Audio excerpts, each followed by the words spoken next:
ಚಿತ್ರದುರ್ಗದ ರೇಣುಕಸ್ವಾಮಿಯ ಕಿಡ್ನಾಪ್ ಮತ್ತು ಕೊಲೆ ಪ್ರಕರಣಕ್ಕೆ ಸಂಬಂಧಪಟ್ಟಂತೆ ಎಸಿಪಿ ಕಚೇರಿಗೆ ಆಗಮಿಸಿದ್ದಾರೆ ಡೆವಿಲ್ ಚಿತ್ರದ ನಿರ್ದೇಶಕ ಮಿಲನ ಪ್ರಕಾಶ್.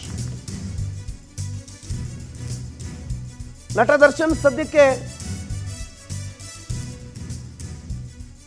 ನಡೆಸ್ತಾ ಇದ್ದಂತ ಸಿನಿಮಾ ಡೆವಿಲ್ ಸಿನಿಮಾದ ನಿರ್ದೇಶಕ ಮಿಲನ್ ಪ್ರಕಾಶ್ಗೆ ನೋಟಿಸ್ ಕೊಟ್ಟಿದ್ರು ಪೊಲೀಸರು. ಎಸಿಪಿ ಕಚೇರಿಗೆ ಆಗಮಿಸಿದ್ದಾರೆ ಮಿಲನ್ ಪ್ರಕಾಶ್. ಬೆಂಗಳೂರಿನ ವಿಜಯನಗರದ ಎಸಿಪಿ ಚಂದನ್ ಅವರ ಆಫೀಸ್ಗೆ ಆಗಮಿಸಿದ್ದಾರೆ. ರೇಣುಕಸ್ವಾಮಿ ಹತ್ಯೆ ಬಳಿಕ ಮೈಸೂರಿಗೆ ನಟ ದರ್ಶನ್ ತೆರಳಿದ್ರು. ಡೆವಿಲ್ ಶೂಟಿಂಗ್ ಆಗಿ ಮೈಸೂರಿಗೆ ಹೋಗಿದ್ರು. ಡೆವಿಲ್ ಶೂಟಿಂಗ್ ಅಲ್ಲೂ ಕೂಡ ಅವರು ಭಾಗಿಯಾಗಿದ್ರು. ಸೊ ಎಷ್ಟೊತ್ತಿದ್ರು, ಎಷ್ಟು ಗಂಟೆ ಶೂಟಿಂಗ್ ಅಲ್ಲಿದ್ರು, ಸೆಟ್ಟಲ್ಲಿ ಎಷ್ಟೊತ್ತಿದ್ರು, ಏನಾದರೂ ವಿಚಾರಗಳನ್ನ ಪ್ರಸ್ತಾಪ ಮಾಡಿದ್ರ, ಹೀಗಾಗಿದೆ ಅನ್ನುವಂಥ ಮುಖಭಾವ ಅವರಲ್ಲಿ ಏನಾದರೂ ಕಾಣ್ತಾ ಇದೆಯಾ? ಈ ಎಲ್ಲ ಪ್ರಶ್ನೆಗಳಿಗೆ ಉತ್ತರ ಕೊಡಬೇಕಾಗಿದೆ. ಈಗ ಮಿಲನ ಪ್ರಕಾಶ್ ಆಗಮಿಸಿದ್ದಾರೆ.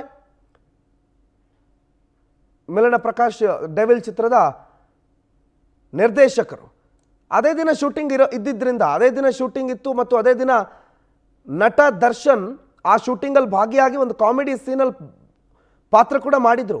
ಹಾಗಾಗಿ ನಟ ದರ್ಶನ್ ಅವತ್ತಿನ ದಿನ ಹೇಗಿದ್ರು, ಯಾವ ರೀತಿಯಲ್ಲಿ ನಟ ದರ್ಶನ್ ಅವರ ಮುಖಭಾವ ಇತ್ತು, ಏನಾದರೂ ಲಕ್ಷಣಗಳಿತ್ತ ಅಥವಾ ಏನಾದರೂ ನಿಮ್ಮ ಹತ್ರ ಪ್ರಸ್ತಾಪ ಮಾಡಿದರೆ ಎಲ್ಲ ಪ್ರಶ್ನೆಗಳನ್ನು ಮಿಲನ ಪ್ರಕಾಶ್ ಅವರ ಹತ್ರ ಕೂಡ ಕೇಳಿ ಉತ್ತರಗಳನ್ನು ಪಡೆದುಕೊಳ್ತಾರೆ.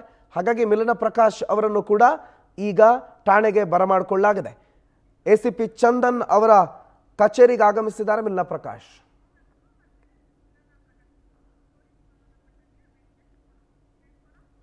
ವೆಂಕಟೇಶ್ ಈ ಬಗ್ಗೆ ಹೆಚ್ಚಿನ ಮಾಹಿತಿ ಕೊಡ್ತಾರೆ, ಫೋನ್ ಸಂಪರ್ಕದಲ್ಲಿದ್ದಾರೆ. ವೆಂಕಟೇಶ್, ಒಂದ್ ಕಡೆ ಆರೋಪಿಗಳೆಲ್ಲ ಪರಪ್ಪನ ಅಗ್ರಹಾರ ಜೈಲಲ್ಲಿದ್ದಾರೆ. ಆ ನಡುವೆ ಒಂದಿಷ್ಟು ಜನರಿಗೆ ವಿಚಾರಣೆಗೆ ನೋಟಿಸ್ ಕೊಡ್ತಾ ಇರೋದು, ವಿಚಾರಣೆಗೆ ಬರ್ತಾ ಇರೋದು, ಅಂದ್ರೆ ತನಿಖೆ ಇನ್ನು ನಡೀತಾ ಇದೆ, ಚಾರ್ಜ್ ಶೀಟ್ನ ಸಿದ್ಧತೆಗಳಾಗ್ತಾ ಇದೆ ಅಂತನ? ಹೌದು ಪ್ರಣೋತ್, ಏನಂತಂದ್ರೆ ಈಗಾಗಲೇ ಏನು ಕೊಲೆ ಪ್ರಕರಣದಲ್ಲಿ ಸಂಬಂಧಪಟ್ಟಂತೆ 17 ಜನ ಆರೋಪಿಗಳು ಈಗಾಗಲೇ ಜೈಲಿನಲ್ಲಿರುವಂತದ್ದು. ಸೊ ಅದರ ಹೊರತುಪಡಿಸಿದ್ರೆ ಈಗ ಆ ಕೊಲೆಯ ನಂತರ ಆಗಿರಬಹುದು, ಕೊಲೆಯ ಆದ 2 ದಿನಗಳ ಬಳಿಕವಾಗಿ ಇರಬಹುದು, ಯಾರೆಲ್ಲ ಸಂಪರ್ಕಕ್ಕೆ ಬಂದಿದ್ರು, ಸೊ ಅವರು ಯಾರ್ಯಾರು ಸಂಪರ್ಕವನ್ನ ಮಾಡಿದ್ರು, ಏನೆಲ್ಲ ಮಾತುಕತೆ ಆಯ್ತು ಅನ್ನೋದ್ರ ಬಗ್ಗೆ ಕೂಡ ಏನೊಂದು ಆರೋಪಿಗಳು ಸ್ಟೇಟ್ಮೆಂಟ್ ಗಳನ್ನ ಕೊಟ್ಟಿದ್ರು ಮತ್ತು ಅವ್ರು ಎಲ್ಲೆಲ್ಲಿ ಉಳ್ಕೊಂಡಿದ್ರು ಅನ್ನೋದ್ರ ಬಗ್ಗೆ ಕೂಡ ಸ್ಥಳ ಮಾಜರನ್ನು ಮಾಡುವಂತ ಕೆಲಸಗಳನ್ನ ಪೊಲೀಸರು ಕಂಟಿನ್ಯೂಸ್ಲಿ ಮಾಡ್ಕೊಂಡು ಬರ್ತಾ ಇರುವಂತದ್ದು. ಈಗ ಏನೋ ಒಂದು ಡೆವಿಲ್ ಸಿನಿಮಾದ ನಿರ್ದೇಶಕರು ಆಗಿರುವಂತಹ ಮಿಲನ ಪ್ರಕಾಶ್ ಅವರನ್ನು ಕೂಡ ನೋಟಿಸ್ ಕೊಟ್ಟು ವಿಚಾರಣೆಗೆ ಕರೆಸಿರುವಂತ. ಯಾಕಂತಂದ್ರೆ ಇವರು ಈ ದರ್ಶನ್ ಕೊಲೆ ಆದ ನಂತರ ನೇರವಾಗಿ ಮನೆಗೆ ಹೋಗಿ ಅಲ್ಲಿಂದ ಮೈಸೂರಿಗೆ ಡೆವಿಲ್ ಶೂಟಿಂಗ್ ಗೆ ತೆರಳ್ತಾರೆ. ಒಂದು ದಿನ ಶೂಟಿಂಗ್ ಅನ್ನು ಕೂಡ ಮುಗಿಸ್ಕೊಂಡು ನಂತರ ಮೈಸೂರಿನ ಜಿಮ್ಗೆ ಬಂದಂತ ಸಂದರ್ಭದಲ್ಲಿ ಅವ್ರನ್ನ ಅರೆಸ್ಟ್ ಮಾಡ್ತಾರೆ. ಸೊ ಇವಾಗ ನಿರ್ದೇಶಕರನ್ನ ಯಾಕೆ ಒಂದು ಇಂಟರ್ವ್ಯೂಟ್ ಮಾಡ್ತಾರೆ ಅಂತ ಹೇಳಿದ್ರೆ, ಈ ಒಂದು ಪ್ರಕರಣ ಆದ್ಮೇಲೆ ಅಲ್ಲಿಗೆ ನೇರವಾಗಿ ಬಂದಿದ್ದಂತ ಸಂದರ್ಭದಲ್ಲಿ ಸೊ ಪ್ರಕರಣ ಕುರಿತಾದ್ರೆ ಏನಾದ್ರೂ ಮಾತುಕತೆ ಆಡಿದ್ರ, ಜೊತೆಗೆ ಹಣಕಾಸಿನ ವ್ಯವಹಾರ ಏನಾದ್ರೂ ಇಬ್ಬರ ಮಧ್ಯೆ ಆಗಿತ್ತಾ, ಅಂದ್ರೆ ಈ ಸಿನಿಮಾದ ನಿರ್ದೇಶಕರಾಗಿರೋದ್ರಿಂದ ಎಷ್ಟು ಹಣವನ್ನ ನೀವು ಇಲ್ಲಿವರೆಗೂ ಕೂಡ ಕೊಟ್ಟಿದ್ರಿ, ಸೊ ಎಷ್ಟು ಮಾತುಕತೆ ಆಗಿತ್ತು, ಮತ್ತೆ ಇದಕ್ಕೆ ಸಂಬಂಧಪಟ್ಟಂತೆ ಬೇರೆ ಏನಾದ್ರೂ ವಿಚಾರಗಳು ಆಗಿತ್ತಾ ಅನ್ನೋದ್ರ ಬಗ್ಗೆ ಕೂಡ ವಿಚಾರಣೆನ ಮಾಡುವಂತಹದ್ದು ಕೂಡ ನಡೀತಾ ಇದೆ ಈಗ ಸದ್ಯಕ್ಕೆ. ಇನ್ನು ಈ ಪ್ರಕರಣದಲ್ಲಿ ಪ್ರಮುಖ ಆರೋಪಿ ಆಗಿರುವಂತಹ ದರ್ಶನ್ ಕೊಟ್ಟಂತ ಸ್ಟೇಟ್ಮೆಂಟ್ ಗಳನ್ನು ಕೂಡ ಈಗಾಗಲೇ ದಾಖಲಿಸಿಕೊಂಡಿರುವಂತಹ ಪೊಲೀಸರು ಕೂಡ ಮಿಲನ ಪ್ರಕಾಶ್ ಅವರು ಕೂಡ ಸ್ಟೇಟ್ಮೆಂಟ್ ಗಳು ಕೂಡ ಇಂಪಾರ್ಟೆಂಟ್ ಆಗ್ತಾ ಹೋಗುತ್ತೆ.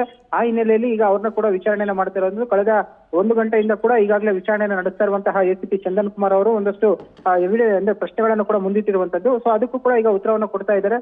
ಸೊ ಈ ಪ್ರಕರಣದಲ್ಲಿ ಏನಾದ್ರೂ ಪರೋಕ್ಷವಾಗಿ ಅವರ ಒಂದು ಪಾತ್ರ ಏನಾದ್ರೂ ಇದೆಯಾ ಅಥವಾ ಸಿನಿಮಾಗೆ ಸಂಬಂಧಪಟ್ಟಂತ ಹಣಕಾಸು ವ್ಯವಹಾರ ಆಗಿದೆಯಾ ಅನ್ನೋದ್ರ ಬಗ್ಗೆ ಕಂಪ್ಲೀಟ್ ಆದಂತ ಒಂದು ಮಾಹಿತಿಯನ್ನು ಕಲೆ ಹಾಕುವಂತ ಕೆಲಸವನ್ನ ಈಗ ಮಾಡ್ತಾ ಇರುವಂತದ್ದು ಪ್ರಣೋತ್. ಓಕೆ, ಥ್ಯಾಂಕ್ ಯು ಮಾಹಿತಿಗೆ ವೆಂಕಟೇಶ್.